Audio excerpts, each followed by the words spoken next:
Hi everybody, I'm back in the studio with Jerry, and today we are joined by Jamie from Shadowborn, and we're going to be talking Oathsworn. Jamie, welcome to the show. Oh, hello. Good to be here. This is the first time we've had you live in the studio. Normally you're on to the interwebs on Skype talking to Sam. That's right, and this is intimidating. This is like the shrine of gaming here. It's incredible. Oh, come on, it's just a mildly more organised collection. Jerry, how's the attic? Oh, it's fantastic. It's grand. It's all good. Don't worry about my attic. I'm nuclear bunker proofed. The important thing to remember is anything you can get in your bag without us spotting is free models. Whoa, this is new to me. That's the only reason people come and visit us. There are just gaps here, there, and everywhere in those armies. All right, well, Jamie, we're here to talk Oathsworn. So this is your chance to tell everybody out there why they should like, love, and want to jump in on this game when it lands on Kickstarter. Great. Well, okay, so Oathsworn, Into the Deepwood, we've been working on this for 3 years. We've got this team of 25 people who've just been working around the clock trying to get this thing, this dream into reality. The game is a sort of a grand campaign game. It's a story. What we wanted to do is really bring like a AAA story, a new world, a new IP into board gaming that made you really care about the characters, the places you were going to see. And so we've got a New York Times bestseller, Aaron Dembski-Bownie's writing the story with a team of 7 writers. We've got a companion app that will read the story to you as you go along. And the story isn't just like something you just read, it's something you play. So you're playing this incredible story and traveling around the world as a free company. So you're this band of mercenaries who goes around and they hunt monsters for money, and you're going to be sort of tracking these entities, trying to work out puzzles, solve mysteries, unlock new envelopes and boxes, and all these kind of hidden elements, and then eventually you find the monster or it finds you, and you end up on the encounter board, and that's where it all kinds. Then that's when the sort of the blades start flying and the teeth start smashing, and there's you actually get into this combat with these giant glorious monster models and all of their like minions and things, and you're trying to take them out with your free company.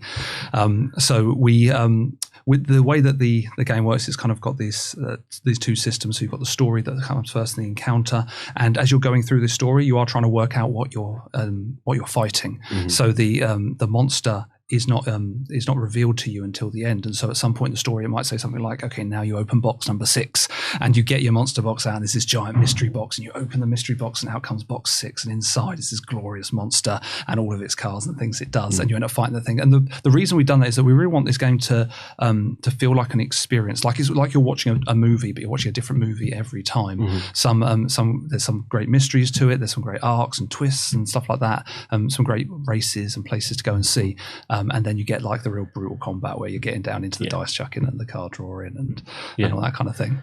Now, for me, one of the things that instantly jumps out is the way you're doing your narrative for this. You've actually built an app, which is kind of like a choose your own adventure thing, yeah? Yes, that's right. So we call it a Twisting Tales game. So it's really taking the concepts of the old game book, which is what choose your own adventure books or fighting fantasy books were, and really bringing those into the board game world where it's for adults to be able to play. So the story's like really top notch, and the way that we can use that choose your own adventure style, that kind of game book style, is by bringing it onto the maps. And we have maps that interact. So you can track time, you can track proximity, you can have all kinds of cool modern board game mechanics that we can integrate with this to create this Twisting Tales concept that includes this miniature fight that you have at the end. Well, one of the best things for this for me is just the quality you're going to get of the storytelling. Now, this is something that has happened to me quite a bit. Is I'll go out to a friend's place, we'll be playing a board game, I'll read my bit, they'll read their bit, and sometimes you'll have someone else who'll read a bit, but they're not so great at reading out loud. And it kind of breaks the immersion for me a little bit. So with the app actually reading the story to you, I find that's going to give a great experience. Yeah, we've been incredibly fortunate. So we have James Cosmo, who, if you don't know, he plays Lord Commander Mormont in Game of Thrones. He's been on some incredible Hollywood movies, things like Troy, Outlaw King, Braveheart. He was in all kinds of stuff. Alvida's in Pet. That's he's incredible. And so having you want to kind of encapsulate that kind of grimdark feel. You go for an awesome kind of northern accent and get that thing, and he's just amazing. So he's going to be reading that to you, and you get all these characters that he plays, and he's just incredible. Just spending a day in the studio with him earlier this year, seeing how he just takes a script and just takes it up to 11. Was wonderful. So and so he'll be reading that app, and that just saves you having to read it for you, and you can just experience this thing. That's what we're talking about. This idea of experiences that you're often one of the things that kills campaign games over the long period is that you can feel like you've played one level, you kind of played them all. Like sometimes there's this experience that you're kind of repeating the same process, but with this we can have like every chapter is a dedicated story, it's dedicated mysteries, and those so you've always got a new reason to come back. As I said, with that miniature box, you're opening it up, it's like Christmas. There's a new present inside every week. You're coming out, you're opening a new box, and inside's this mystery element. And so it's not like you're doing one unboxing and then you've seen all of that this game has to offer. It's you're opening it over a period of time and learning more and more stories, envelopes, boxes as you kind of unwrap this world. Yeah, and for me as well, there's a certain amount of I can come back and replay something that I've already done. Yeah, I might know what that monster is, but with the narrative and the story aspects there, I can go and explore. Say I didn't go to the tavern last time. Yeah, let's go there. Let's see if there's something useful there. Is there another path we could have went down? Yeah, I mean, there's we actually internally what we create is we create fundamentally different arcs, and so the way that you go through the chapters, you'll get to a point pretty early on in a chapter where you split, and you're splitting in a way that means you're going to be meeting people, going to places. You can actually have the way that the maps work is you can have multiple timelines running along the same map, so that you can go to a place and you're actually reading different entries for the same place based on which time and dimension you're kind of working through. It all gets very complicated. There's a flow chart as long as my arm for each of these chapters, and it all gets very spider webby very quickly. But what it means for the player is that you can play the game again and again and not see the same things, have the same experiences. Even with like for instance our allies, like there's people you'll meet in the world as you go through this story who will be able to join you in the longer term, and they have their own arcs, their own loves and fears and desires and motivations, so as you go through this, you'll be able to learn more about these individual characters and how they work. They might open up new experiences, new things, new unlocks as the game goes through, but then they might die. Like you might actually have a character who you unlocked who is special to your group. You brought them to fight with you on an encounter fight, and they died in the field, and you have their story cut short right at that point. This person you cared about over this time, they've actually had, they're kids, man. They're gone. There's a whole kind of a thing there. So we really wanted to make it so we're connected to these places, the people, and that your story won't be the same as somebody else's. When you come to it, you'll be like, oh, I never saw any of that place. I didn't even see that that town or that thing. And the fact that it is scripted, but you also have, because you're not relying on a book, so you're not relying on somebody reading it out and reading ahead or flicking over or saying, I'm reading this paragraph now, but I know what's coming below me because that word is just stuck. That word has stood out. You're getting this, the story arc itself is playing out to you completely blank, but at the same time, when we played through the first test game, we were making choices, and you go, well, we think this might make sense, and then you get a little bonus because of it, but you don't know what the bonus is. Whereas if you've got a book in front of you, and you'll see that chart, you're going to see that, and you're going to go, well, what do we want? What do we need? We want the reroll, we want the pragmatism. We're going to threw the child off the balcony because that's the best way to get the rerolls. That was not an option. That was not an option. It was an option. He took it immediately. No children were hurt in the making of this game. He said and no fictional children were hurt except for whenever they maybe fought a monster. Yeah. But having that extra layer, it's like a blind. So you're presented with the choice. The choice you make as a group around the table is the choice that your group has made, and you don't know what the outcome of that is going to be. You don't know whether it's going to be beneficial, neutral, maybe give you some sort of negative connotation for down the line, and how these things play out. Oh, you mean like trying to reason with guards? Yeah, Jerry. Always reason with guards. Don't reason with guards. Don't reason with guards. Bribe them. This is why he chucked the child off the balcony. Anyway, but that decision, like being able to make it so it's one of those things about caring, like because there's a way. As soon as you start seeing numbers, you're gamifying that moment. But we didn't want that to be how you play this game. This game is more about the emotions and the characters. What sort of free company are you? How do you deal with situations emotionally, morally? Like that's why we wanted people to make their decisions within that space rather than a space where numbers were involved, because numbers tend to collapse the choices down to what's best. People start min-maxing. Yeah, and exactly. Going, I will give this child gold because this child will give me something. Whereas you might give this child gold and he'll run off with the gold, at which point a priest will chase them and throw them off the balcony. or you might try and negotiate with the child who says, don't worry, I swear I wouldn't rob you, and give you money back that you actually already took from your pocket. Which is why I end up off the balcony. You're so bad. We have to have less balconies in future. Anyway, there's a priest. What?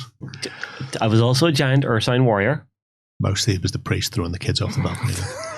So, welcome to the office, Jamie. Welcome to the office. Excellent. Well, I didn't think I was going to hear that many children being thrown off that many balconies so when I got here. That's why the orphanage is right beside that balcony. I'm glad we're sharing. It feels like a confessional at this point. You see, that architect kind of just let those kids down. He shouldn't have put a balcony in the orphanage. Oh, not without a net. Anyway. So, yes, moving along. So, the narrative side of things is absolutely fantastic. I love the idea of being able to like blindly choose and actually having emotional, moral decisions to make. But once you've actually got through your story mode, which is a game session all of its own, you get down to the combat side of things. So, if you're lucky, you'll maybe find out what your monster is beforehand, or you might get unlucky and face, oh my god, what the hell is that? Yeah, you just hear you just see the shadow passing over you as something comes up. You hear something shuffling and just. That's it. So yeah, when you get into that stuff, we really wanted to do something new about it. And I suppose again, part of this experience, things like how do you get people to experience the emotions and the feelings of playing this sort of game? So obviously with the story stuff, it's about these making moral choices, emotional stuff, and giving people that agency where they choose which path they go. In terms of the combat, like how do you make combat come alive? How does it feel real? And really, we've kind of settled on this idea of giving people choices in every moment that are meaningful to them. Like so, for instance, in our game, we don't have a system where you get told to roll X amount of dice because you have an X weapon. In this game, you choose how many dice you want to roll. So you do get a benefit for your weapons, but in this, you can swing that axe as hard as you want. And Justin swings it hard. He does, he really does. He does. But if you're fortunate, like Justin, you will decimate. You can really do some big damage with that. But that's you taking your life into your hands, swinging that thing with all your might. Or you can just go for a safe, quick tap. It's like in real combat. You can choose to risk that blow. And in that, it becomes a blow that you are making, not your character is making. Yeah, but the way you actually do the mathematics of how much damage you're doing is something I quite like as well. Because you can roll tons of dice, but sometimes if something's got like you're wanting to do a lot of damage, you're working off the multiples of its defense. How many times division of its defense. How many times the number of hits you've done divides into its defense to determine how many points of damage you've done. I think I got that right. Yeah. So you're looking for those break points. So like if you reach their defense, you'll do 1 HP. But if you do double their defense, you'll do 2 HP. And so like that space between has no value to it. But if you can get up here, and so there's always, the game is always pushing you. Go on. Go on. You can do it. Risk it. Do it. Just double that damage. And so it's always playing on those things of like you can, if you push it a little harder, you could get there. But the risk, if you miss, what happens? You've got 2 options for that because you can either roll the dice or you've got card decks as well, which give you the perfect mathematical probability if you want to play it that way, if you're that kind of gamer. That's right. Yeah, the cards care about you. They remember you. They remember you missed, and they remember you've created, and so they'll give you the numbers over time, so that you're playing it kind of by the numbers. You get a really nice tight fight like that. The dice don't give a damn. They don't care about you whatsoever. Dice gods from on high. That's it. They will miss until the cows come home if they want to, or they will crit forever. And so you can end up with some really cool like situations there. And so why make people choose? Like you can decide how you want to play. If you want to play it safe or play it by the dice, or dice are more epic and tragic, but the cards give you that kind of consistency. And so we're fortunate enough with the game this big that we can actually include both of those options for people to play with, and those are interchangeable at any time. It's very interesting that as well, because you have such distinct styles for the exploration, the fighting fantasy. It's almost like, well, it is a cut down version of an RPG. So you've got your characters and you're doing this. And the fact that you've decided to go, right, you get your exploration, you do your Scooby-Doo adventure first, and then you set your Scooby-Doo trap second, and you have consistency within the sort of the mechanics to a certain extent. But once you've done the exploration, once you've found whatever the big bad is, you then swap to the combat board and the combat mechanics.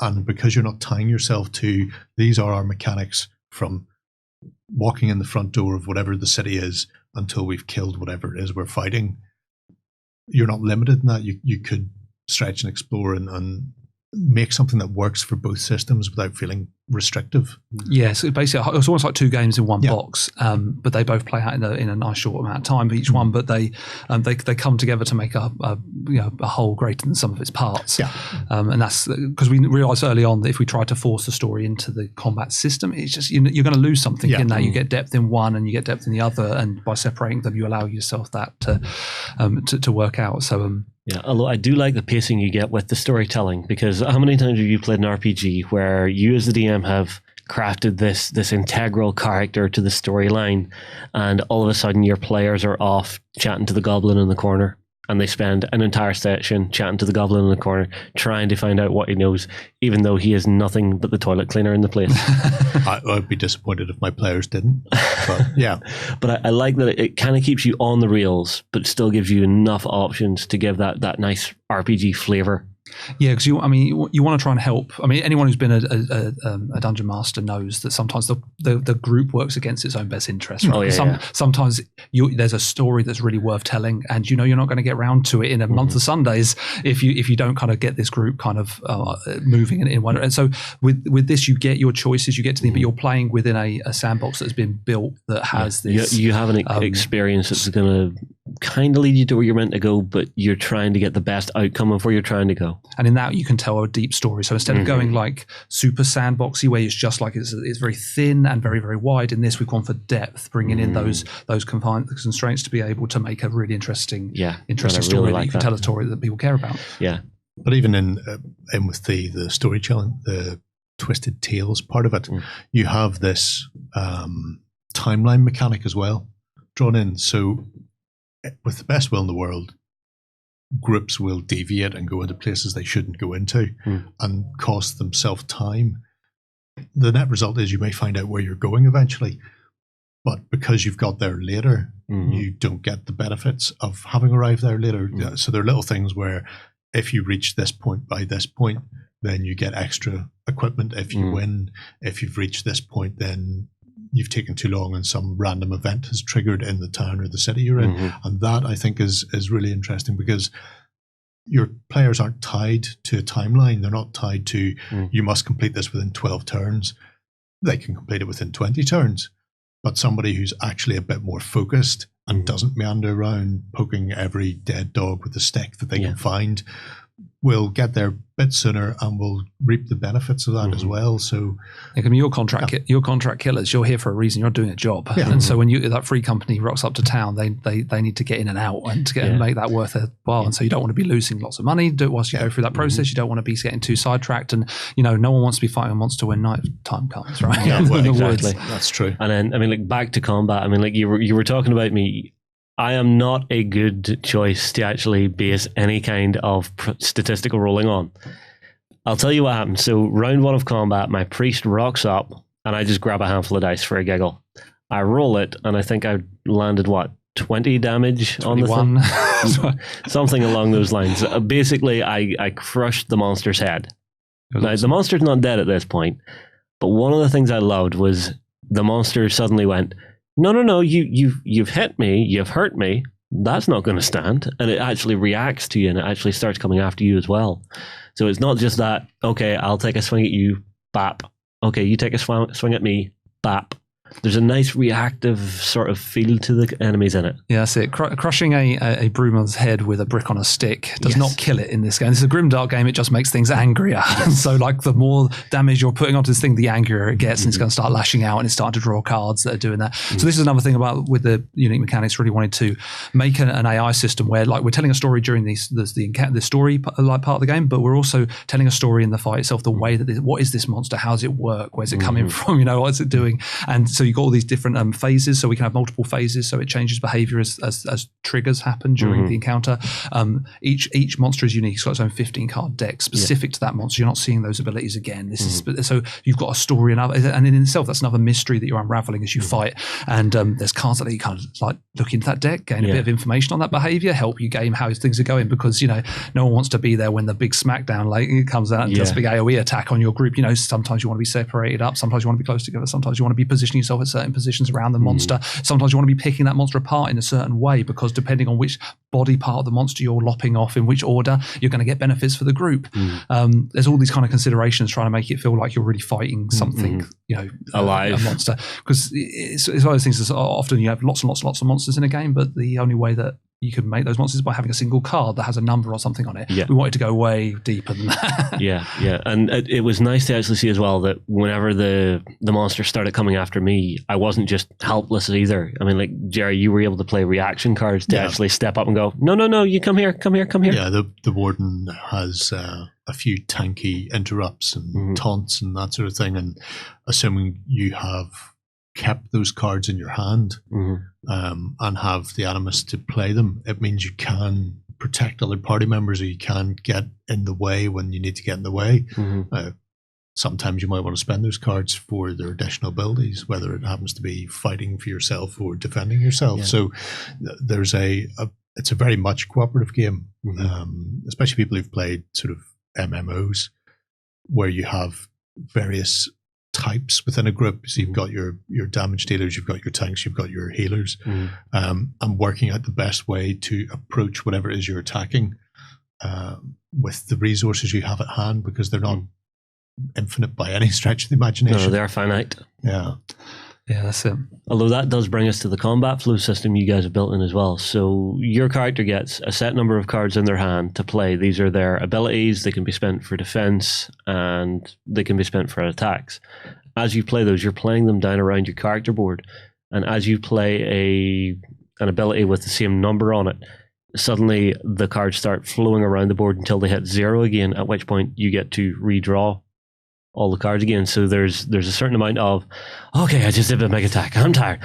Ooh, okay, give me a minute. Okay, it's back, let's go again.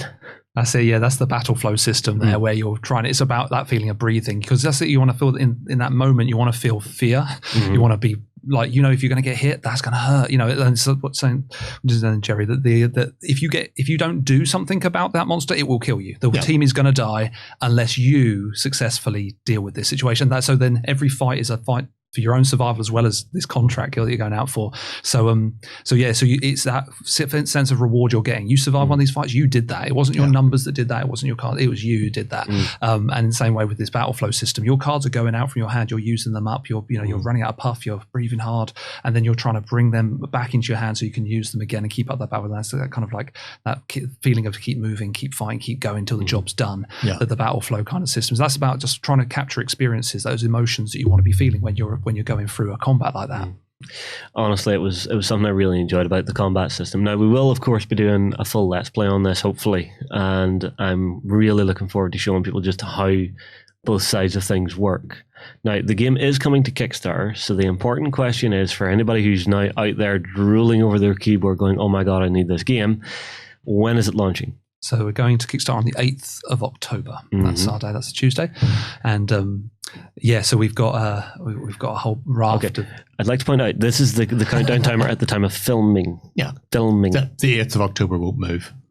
Yes, but the filming date of this versus when it goes out will move forward in time, therefore this will be wrong. Yeah, but the 8th of October is still correct.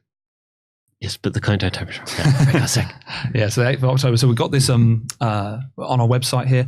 It's probably the best way if you're even remotely interested in kind of getting involved with this and diving into the deep wood with us. Then if you go on the website, we've got a sign up there for a newsletter, and that's just going to be just once a month. We're sending out a newsletter, kind of updating of how the progress of the project is going, and just getting ready for this Kickstarter in a couple of months. And then we've got Facebook and Twitter as well that you can find us on, Shadowborn Games, and I really hope that you fancy coming and joining us for this. Yeah, I do have to say I adore the art for this game. I'm going to have to get down and just sit down with you for a video just about the art, because it is fabulous. Oh, just yes. That's the bare necessities. I see what you did there. Why wouldn't you? You can find some of our old newsletters on the website here as well from the last couple of months, and we'll be releasing information about the different characters you can play and some of the mechanics you'll find in the game. Absolutely awesome. Right. Is there anything else we need to cover here? Well, actually, here's an important question. So, for the very core pledge, what are people going to have arrived? Let's say I just jump in and I say, I want this game. I'm going to jump in on the base pledge. What will I receive? So what you're going to be looking at here is there's kind of different types of games on Kickstarter. One of them is like the game that has lots of plastic, not a lot of cardboard or something like that. You have a lot of different models in the box, smaller models, and then you have like things. And then you have games that have like lots and lots of sort of like mechanical depth to them. They have lots of cards, lots of books, lots of things like that. This is kind of a bringing together of both. What we have here is we have some ginormous miniatures and some ginormous characters. We've actually gone for a heroic scale for these models because we wanted to create a realistic scale. And the way that you can do that, you have to go bigger with the model to kind of keep that realism intact. This kind of illustrates that perfectly. That's it. And so these guys are absolutely huge. And I think that bear over there is 55 at the head, I think.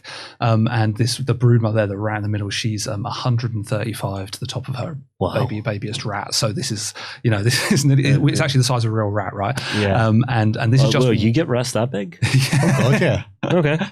I've never had to deal with rats except for like a friend who had pet rats, but they were tiny babies when I met them.